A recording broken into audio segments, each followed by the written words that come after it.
Didn't make any difference. Shall I get promoted then?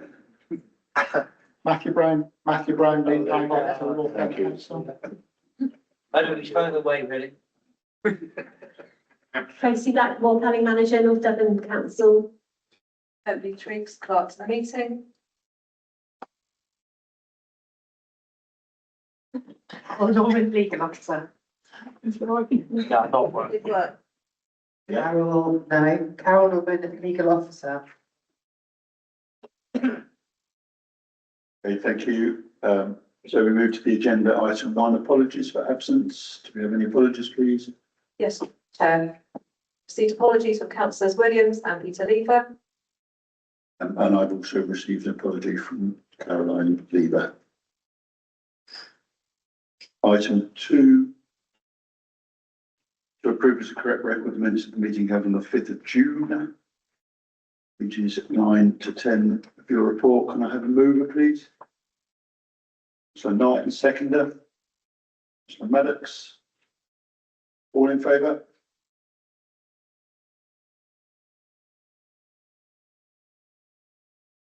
Is that please, all in favour? Carried, Chair, thank you. Thank you. Item 3, items brought forward which in the opinion of the chair should be considered by the committee as a matter of urgency. Or two things,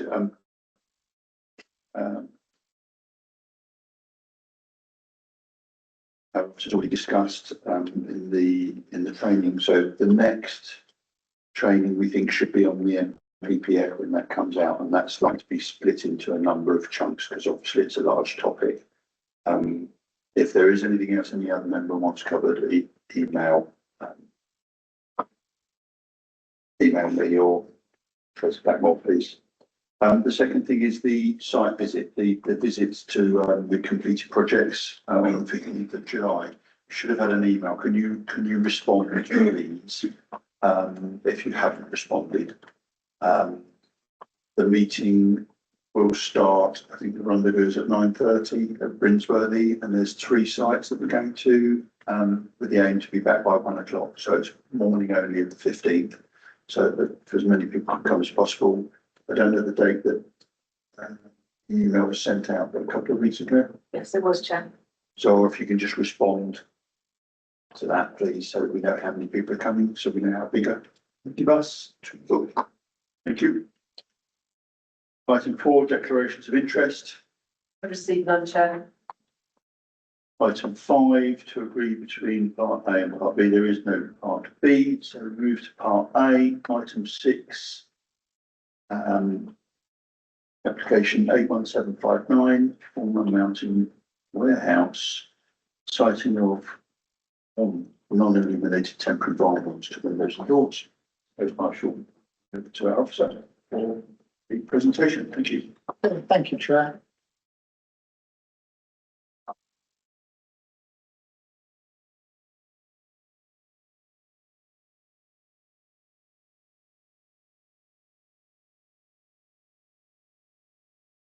Thank you, Chair. As the Chair set out there, what we're looking at here is an application for siting of non-illuminated vinyls to the windows of a property temporarily in Barnstable. What members will have noticed is we're looking at 2 applications here on the same site. One is for advertisement consent, and that's this application we'll talk about now. And there's one which will follow on in a minute, which is for listed building consent. But obviously you need to consider them separately because they are different types of applications. So the first application for us is for advertisement consent. And this application is before you because the applicant is North Devon District Council. The council do not own the building, they are purely applicants in this case. So first of all, I'll set out the building for you. What we're looking at here is a property on the high street just down from Marks and Spencer's, and it's at the Guildhall. And it fronts on to the high street with the rear service access of Benches Lane. Just wanted to put that in context for you with an aerial shot here, which shows all of our listed buildings in the locality in red and our application site is down here. So you can see there is a heritage rich locality, and that's also within the conservation area of Barnstaple. So if we have a look at the property itself, for a while since Mountain Warehouse located up to Roundswell, I think it is their car, which is from the 90s, at sort of steel coverage, nice something to clothing store present in the company, in the building. So just moving that back there, so you can see the property in context with the Guildhall. And in relationship to the what was 3 tons, Future Express, and I think it's New Amsterdam was the last occupant there on the night. And just the other way in relationship to the bakery and the other outdoor clothing company. So if we just have a look back over what this application is for, we're looking at temporary siting of vinyls, and this part of a wider initiative that's come out from the Your Towns team, where they're looking to make the site look better temporarily while a new occupier is found. And so that is set out for you on page 15, that this is an initiative to look at bringing those or making those properties look better.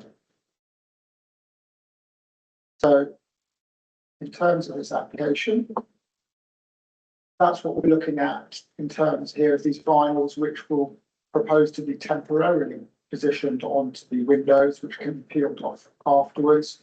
They are to make the development look more acceptable in the short term until a new occupier is found.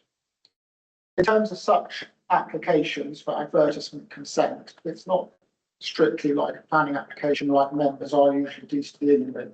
We have different sort of criteria to look at. The main things that we can only look at here in terms of advertisement applications are amenity and highway safety.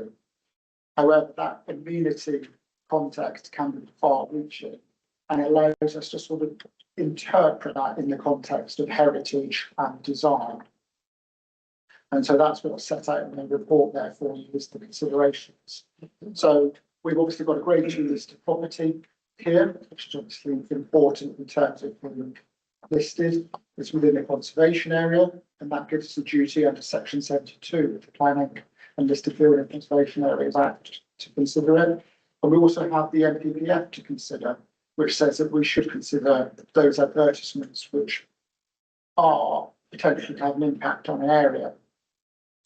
And we also have our adopted development control guidelines for shop fronts and signs, which was adopted back in 1983. However, it's still a material consideration in our view. And of course, you have the adopted local plan as well, which sets out our response to new shop fronts and signage, and that's DL 22. We also have the Conservation Area Management Plan, which seeks to secure appropriate signage within the area, particularly in conservation areas, and it seeks to avoid high level signage above the ground floor. So we've historically sought to resist the application of vinyls to shop fronts because we felt that it creates this dead frontage. We don't appreciate the depth of the shop and the activity that goes on behind it when that unit is active. And we did win in a planning appeal in terms of that a few years ago, where it was considered that the loss of that depth to the shop front, the loss of the visibility of that activity in the shop was a detriment to the area. The inspector supported us in dismissing that appeal. However, what we're looking at here is a temporary scenario while the building is vacant, to try and make it look a bit more appealing. And members will have noticed in terms of the shop front,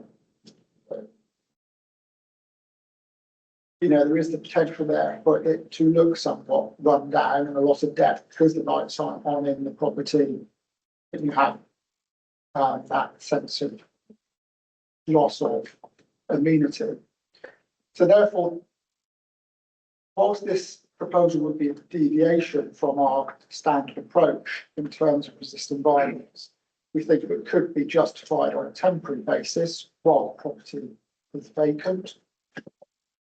And as soon as that property becomes back into an active use, those vinyls would be removed and we would regain the active frontage, which we think is important to the conservation area and the vitality and viability of the wider area covered by the community. You will note that the Town Council supports this approach. And it's been, as I say, promoted through a wider initiative. So therefore, members, as set out on the agenda report for you at page 19, you have a recommendation of approval subject to appropriate conditions, which would secure the removal of those vinyls either within a number of years or when the property became occupied again. Thank you, Chair. Okay, thank you. Any questions? Councillor Coombs? Bit of an obscure one, because it's not really to do with the planning. It's a bit of an obscure one, because it's not really to do with the planning. But have we got some type of agreement of who's going to take responsibility if graffiti ends up around what also we're putting on there, that will be removed? These are being placed on the inside of the glass, are they not? I think they're being placed on the outside, Oh, as I understand it. If I'm wrong, I apologise for that. Yeah, I can probably help on that. Please, I suppose I really, for transparency, ought to see. just wait for the mic. Yeah. For transparency, I also mention that I chair the Barnstable Place Partnership, which is the son or daughter of the old Barnstable Regeneration Board. And we've been talking about this, saying Matt Brown, was it 2 years, I think, haven't we? Probably.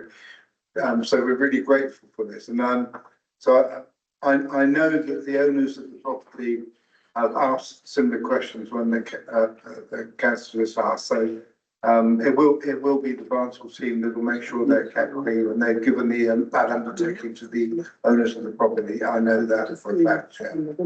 So just thought that might help. And interestingly enough, the debate we were having earlier on, because there's lots of other properties in the town centre that the team are trying to persuade the owners to allow a similar thing. And I think the new regulations might allow us not to bring those sorts of applications to committee, because otherwise it would be a bit of a pain, really, to actually bring the committee back together for each and every one of these. So hopefully the new regulations in October may allow us within the constitution to delegate these sorts of applications in the future. But it's a really positive move, and it's something that a lot of people who trade in the town centre will really welcome, Chair. Thank you. Did you want to come back on graffiti at all? Does it say whether they're on the inside or the outside? Have I missed that? I can't say, I thought they were being applied to the outside, Chair, was my understanding. But obviously, we could put a note on to any application to remind the applicant property owner that, we expect any graffiti to be removed. Yeah. Okay. Question, Councillor? Well, that would apply to any building in the high street, anyway, so I can't see why you need to do that. You do talk about, the question is, you talk about the depth of the building and something we've used in the past. Anybody who. Oh. I sound like a microphone anyhow. And you talk about the depth, but would you, anybody who's interested in leasing or buying a property, they can see that when they're, looking at properties to buy off, whatever you mean. They don't need to, because when you talk about depth, well, if we're fusing it on depth, well, who's going to bother with the depth when you're looking in now? You look at what you're buying, not the depth. Well, in this actually looks better than looking in an empty building, doesn't it? I think that's what the officer's trying to say on balance, that this is a better solution. That's a comment, Chair, that's all. Councillor Knight, a question? Question is, can we go to comments, please? I've got one more question first, if that's all right, unless there's anyone else with a question. Just the conditions. You've got 7 conditions for this application and 3 conditions for the subsequent. Is there a reason why they don't tie in together? I don't know if that's necessary, For example, condition 5 talks about no advertisement to be displayed without the permission of the owner of the site. Is that not given? We'll come back. I can come back to you on that, Chair. What you have with the advertisement regs, like I said at the start, they're slightly different to planning permissions and listed building consent. Under the advert regs, you have to apply the statutory conditions, and those first 5 or so are the statutory conditions which you need to apply for advert regs. And we obviously we've got the other one on the other 2, or the other one on the end there, which talks about just the plans. But yeah, the sort of 5 central ones are statutory ones you have to apply to advert consents. And in terms of listed building one, different legislation, and in terms of that one, we will need to apply the time condition and then the other relevant ones there. In terms of that legislation. Thank you very much for clarifying that. So, yeah, we're happy to move into debate. I did have a question, sorry. Oh, apologies. Well, it could be a comment as well. I suppose my naive question is, why is this considered an advert when it's not advertising anything? It's just signage to me and very attractive at that. So there you go. It's got the website address on it. Oh, I see advertising parts. Thank you, Chair. If I can come back on that, obviously as well, it doesn't have to be letters or logos to make something an advert. It can just be colour, which is considered to be an advert as well. Sort of trade name wise, Pizza Hut was a classic example of that years ago, where they were turning their rooms red, and that was considered to be an advert because it was symbolic of their company and everything like that. So it can just be a colour that makes something an advert. An advert and sign, sort of interchangeable terminology, I think. Have to explain. Okay, thank you, Councillor Hayward. Thanks. I can't actually read the subtitle. I can read Barnstaple, but there's a line under that. What does that say, please? Town with culture at its heart. I've got the web address of the council. But that's what it says. Yeah. Under the word Barnstaple, there it says. Lattice Park. Thank you. Okay. Difficult. So. Okay, so over to members' debate. Anyone would like to move the officer's recommendation? Councillor Knight. Thank you, comments. Okay, I'll carry on where I left off. When I was on Barnstaple Town Council, I made many a walk around town, often with Hannah Harrington, looking at the shop fronts in the High Street and Badbrook Street, discussing this very issue. And it seemed extremely difficult to get permission from the owners to do it. So the fact that the council, North Devon Council, has taken on this very important job, because it's looking a bit sad right next door to the 3 tons as was, right opposite the Guildhall, on a pedestrian area. It's that whole walkway up from the Tesco's to this area is looking a bit sad, both sides of the road. No one's fault. This is market forces, I'm sure, but whatever we can do to make these sort of shop fronts more attractive, I fully support.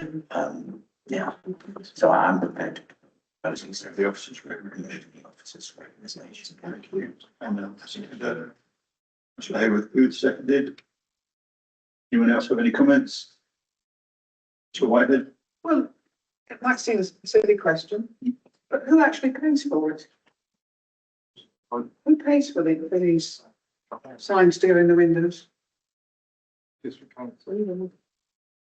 I assume that that money is coming from a budget that Barnstaple, that Hannah Harrington is town centre manager. As whether that's come from some grant or whatever, I don't know. But we obviously need to look at the plan merits of the application. Okay. Taken to a vote then. So all in favour? That's everybody. Thank you very much. So item 7 is 81781. So this is the listed building application, same project.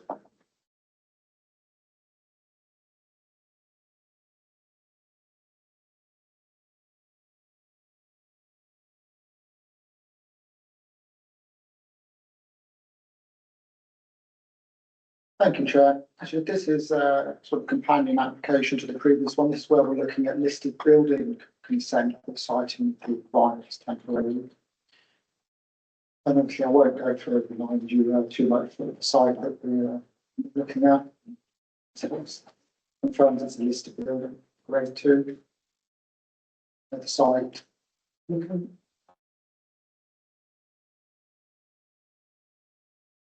Which is proposal is for the same vinyls. And we have slightly different planning considerations to look at in terms of this case. So if we look at the planning considerations in terms of this application, we note that this is part that wider initiative that we discussed earlier. We also have to now consider this in terms of the Listed Building Act, Conservation Areas Act, and of course the NPPF. And we have our own local plan policies which kick in terms of this, in terms of ST15 and ST07. But ultimately what we're looking at here is there the public benefit resulting from this proposal which outweighs any harm? And that is set out in detail for you on pages 28 and 29 of this application. But what the key issue is here is this is a temporary alteration to the building, and as such it is considered that it is acceptable with the public benefit outweighing any harm. Given that this is, like I said, a temporary solution, it doesn't stop us looking at other properties in the town which have vinyls obscuring their windows permanently. So therefore, we have a recommendation for you as set out on page 30 and 31.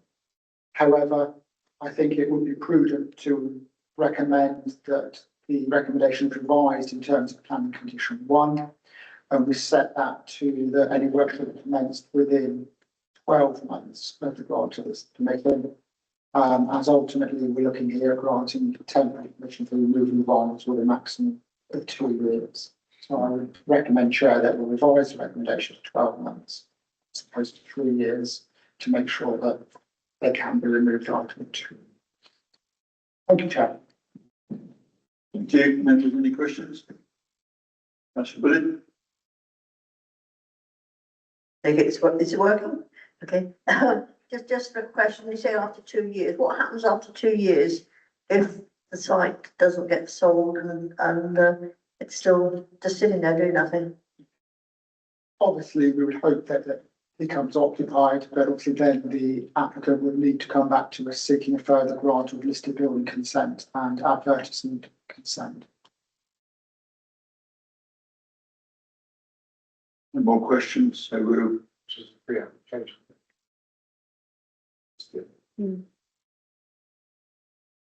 move into debate.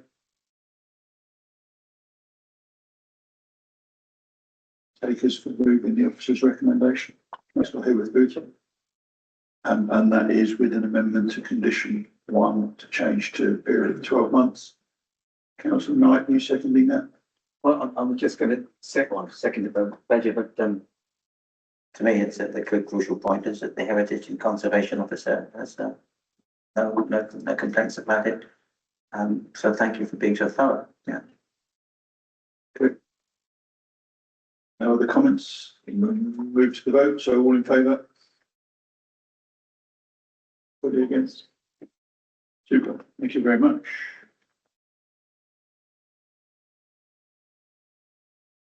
So that moves us on to item 8, the appeal report, pages 33 to 60.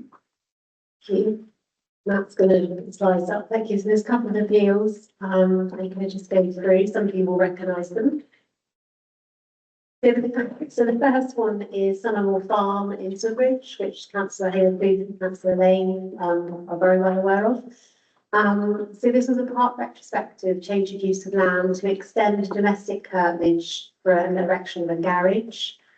So the rendered dwelling was a Class Q fallback position, And the application was for a change of use to extend that domestic curbage and put a new garage up. And as you can see, that garage has been partly built. More than partly built, you can see the garage structures from the dwelling. So the case officer refused the application. They felt that the increased garden area would actually have more of a harmful impact on that fallback position in terms of the countryside. They also felt that the size, scale and height of the garage was unacceptable and it was unduly large, prominent and incongruous, failing to protect that rural context and that setting. So unfortunately, the planning inspector allowed the appeal and granted planning permission for the change of use of land to extend the residential curbage, and that obviously included the construction of the garage. The inspector concluded that the proposal was appropriate in its countryside location because it was directly associated with an existing approved dwelling. In assessing, the inspector rejected the council's concerns. They didn't feel that the garage would dominate that countryside. And it was also put forward that the garage would be set at a lower than the house, so reducing the height by 0.5 metres. So in essence, they felt that planning permission should be granted subject to conditions, removing PD rights and making sure the garage was only used for domestic use only. I will let you make your will about whether you feel it's appropriate or not. We felt it was too big and didn't respect the character of that fallback position. However, the inspector didn't agree with us. Thank you. So the second one again, unfortunately, was allowed. So again, I think this is Goodley, isn't it? It says Lanky. I think it's in the Goodley one, isn't it? The site's in the open countryside, so we recommended refusal. So as you can see, it's a shed, basically a small piece of land. We felt actually there wasn't a justified need. And actually, when we went there, or when the case officer went there, it didn't really seem to be justified. As you can see from that side, there's a few bits and bobs in there, but actually it doesn't seem to be well used. I think there was some wood and some planting and some other kind of domestic kind of paraphernalia stored there. So we refused the application. The planning inspector allowed the appeal, granted planning permission for the construction of the shed. Ultimately, he felt that the appellant had already established an orchard with fruit trees and intended to expand it. So the proposed shed he felt was reasonable to store hand tools and to help manage the land. And actually, as you can see, there is a hedge behind it. So actually that would screen it. And while there is similar in appearance to a domestic garden shed, he felt it was intended for agricultural use and that it would not harm the character of the area. We are finding some of these smaller sheds, I would say, in that all buildings are probably not quite large enough to kind of convert to agricultural buildings, that the small sheds that we are seem to be losing because the inspector comes out and I guess incrementally looks at them, but we look as a collective, actually, if they're not justified, it's really clear that they shouldn't be in the open countryside. But there's something we're going to have a look at. The it was allowed, fortunately. So this one was dismissed. So this is the proposal for 2 open market dwellings. It was refused. It's in George Nympton because George Nympton is in terms of our policies, allocated the DM24 settlement, where it should have a local housing need or an affordable dwelling. So we refused it because it didn't have that local needs connection to it, and we also felt that the properties were quite large, at low density, and didn't represent an effective use of land. So the planning inspector did dismiss it. So he felt although the village was a rural settlement, limited development, it didn't meet a local need. And the inspector also concluded that the scheme didn't seem to represent an efficient use of land, 2 large dwellings, and the conflict with policy DM04, which seeks to optimise land use. So that's good in terms of just DM24, in terms of actually it is that local needs. And also, we haven't always been that successful with effective use of land. As we were aware from other ones that we've tested at Appeal.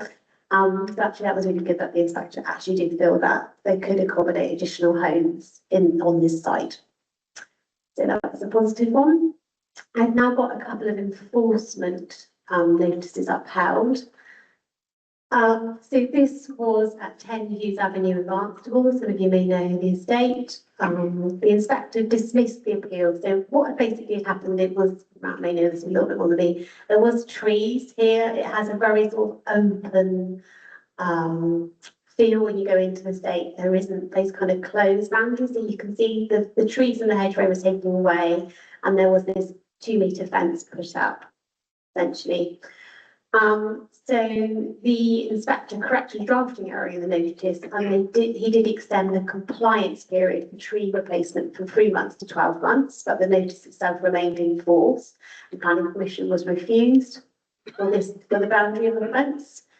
In considering the planning merits, the inspector concluded that 2-metre high close board fence positioned predominantly in front of the side garden was out of keeping with a largely open character of the estate.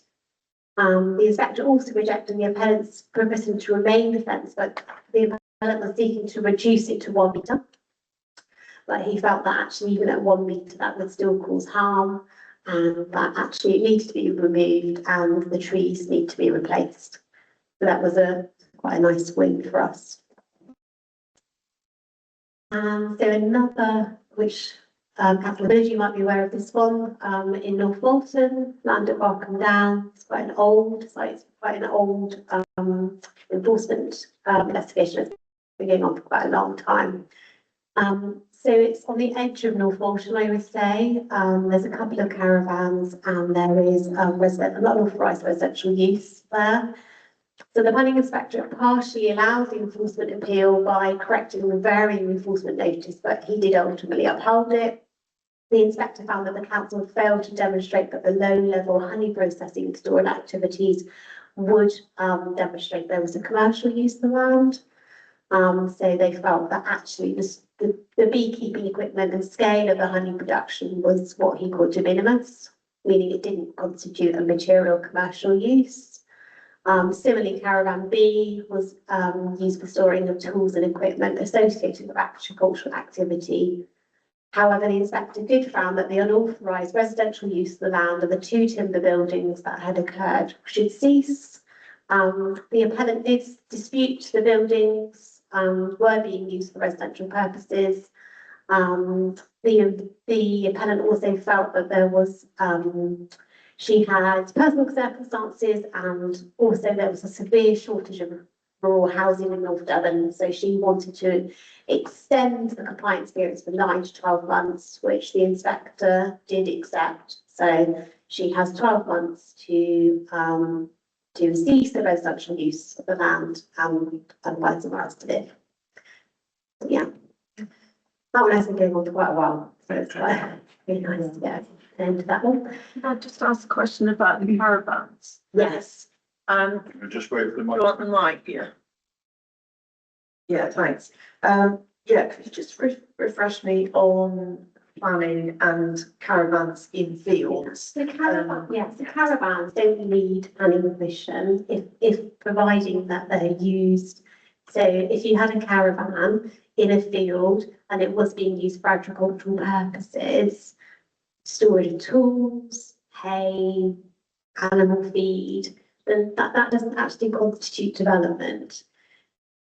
It only constitutes development when there is that material change of use. So if you are living in it for residential purposes, then obviously that's not agriculture, that is residential. Or equally, which I think the case officer about in this circumstances, there was some honeybee production, so it's more of a commercial use rather than an agricultural use. There's no restrictions on time that a static caravan is in the movement. Providing it is a caravan, you need to meet the definition of a caravan, and there's all sorts of grey areas about what means caravan and what doesn't. And its use is in conjunction with the use of the land. Yeah, so if it's on breeze blocks, Yeah, it's still a caravan. Yeah, there is lots of different technicalities about what constitutes a caravan, the size, how it's attached to the land.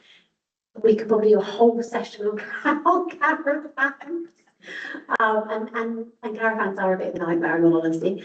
But yeah, but ultimately, a caravan doesn't have to constitute development, providing how it's used and yeah, providing how it's attached to the land. There's lots of grey areas in this. So the inspector felt on this one that actually it wasn't at a rate where the honeybee production was a commercial use. And for the storage of tools and equipment to, I don't know, there's some hedging and there's some trees to prune that or to mow the lawn or whatever she was using to keep the grass down, actually didn't constitute development. So it was just the residential, there's, you can see those two kind of wooden structures in the top right. And the bottom, that she was actually living in those sheds, buildings, I don't know what to call them. So obviously that did require planning permission and there was no functional need for her to be living there because as you can see the landholding was quite small. She had I think a few chickens, sheep, ducks.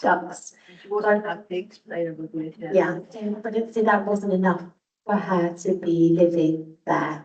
So that's what the inspector concluded actually she needs to vacate the land for that residential use and gave her 12 months to do that. Okay. So last one. So this is Morecambe Barton, Brave Ford, is unauthorised change of use consisting of the storage of a mobile home. So again, another caravan. So a planning inspector partially allowed the enforcement appeal by varying the enforcement notice, but ultimately again upheld it. The inspector accepted that the caravan was currently being used for purposes ancillary to agriculture, including storage of tools and equipment for welfare facilities for the applicant. So as I said to you, if it's tools or welfare facilities, then they don't need planning permission. However, there was sufficient evidence to demonstrate the use had been continuous throughout the relevant period, and therefore the allegation of unauthorised storage of caravan within the last 10 years was upheld. The inspector also felt that the alterations to the land beneath the caravan was not associated with storage. Instead, the evidence suggested that they had been created previously to facilitate highway works in the adjacent A399. Consequently, the requirements to restore the land to its former levels were removed from the enforcement notice. The appellant claimed that the breach had become lawful through the passage of time. However, the inspector accepted that removing the caravan could be complex. So they allowed them sufficient time. I think they've removed it from 3 months to 6 months. Again, so for this caravan, you can see that there was operational development to actually facilitate this caravan. So that's what needed planning permission. And there wasn't evidence that was over 10 years. Caravans are tricky, that they are difficult in terms of if they do constitute development or not. But ultimately this one was upheld. They obviously, I do accept probably that they may need a crane to kind of get that out. So they've given them 6 months to comply with that enforcement notice. So I think what it does do is that actually the enforcement team are working really hard and we are actually getting results, particularly from these enforcement notices. Most of them are appealed because probably you would, if you had an enforcement notice, you would probably appeal it. So we are finding quite a lot of work with the appeal system with enforcement. But these three were really good results in terms of, on the whole, they were upheld.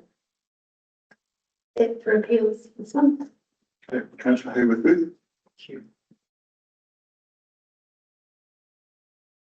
Thank you. I'd just like to say, I think, going back to Summer Moor, the first of the appeals, I do think the officers were completely right. And I think it's because the officers recognise the whole site, the importance of the whole site of Summer Moor. It's confusing because there seem to be two buildings called Summer Moor Farm. That one there on the screen, but one out of shot to the right, which members may remember was given permission to be built as one labourer's cottage with a separate garage, and in the end it was built by David Down as one large and to me unsightly building in a sensitive location.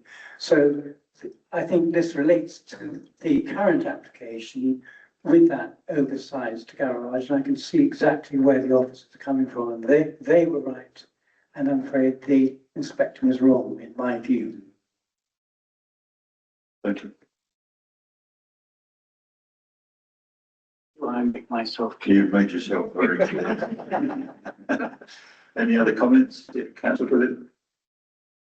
Bottom down, slightly more. Thank you. Just, I want to congratulate your current enforcement team because they're being very good. They're not being obstructive to people. They're working with people to get things done and the people are really appreciating how they're handling the situation. Just, I'd like you to pass on the appreciation, please. Thank you, councillor Bennett. I will pass that on to the enforcement team. Thank you for those comments. How is the new lady been? I forget her name. Hayley, Wilson, yeah, no, she's doing very well. Okay.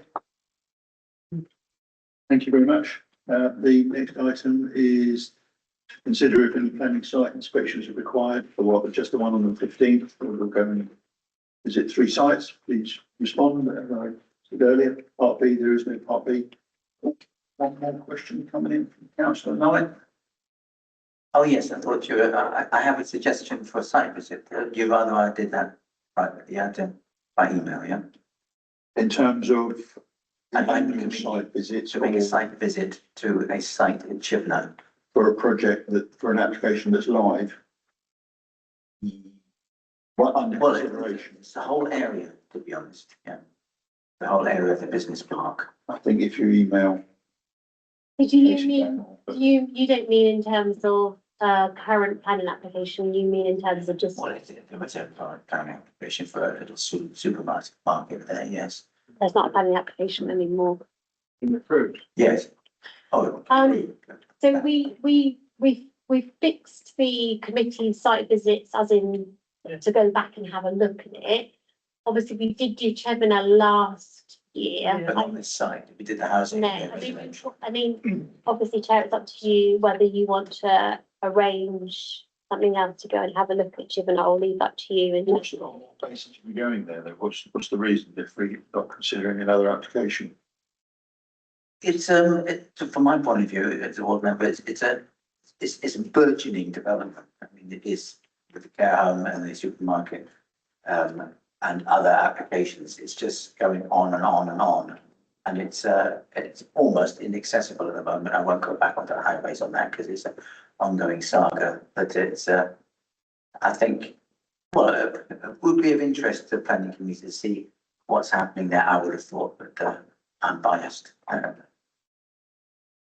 Yeah, I'm not clear on the reasoning. so I think you just want to show members kind of, I mean, their care home is under construction, isn't it? And then obviously it's been quite successful in terms of the commercial units and the residential. You just wanna, Maybe it could go on next year's visits. yeah. What you're saying?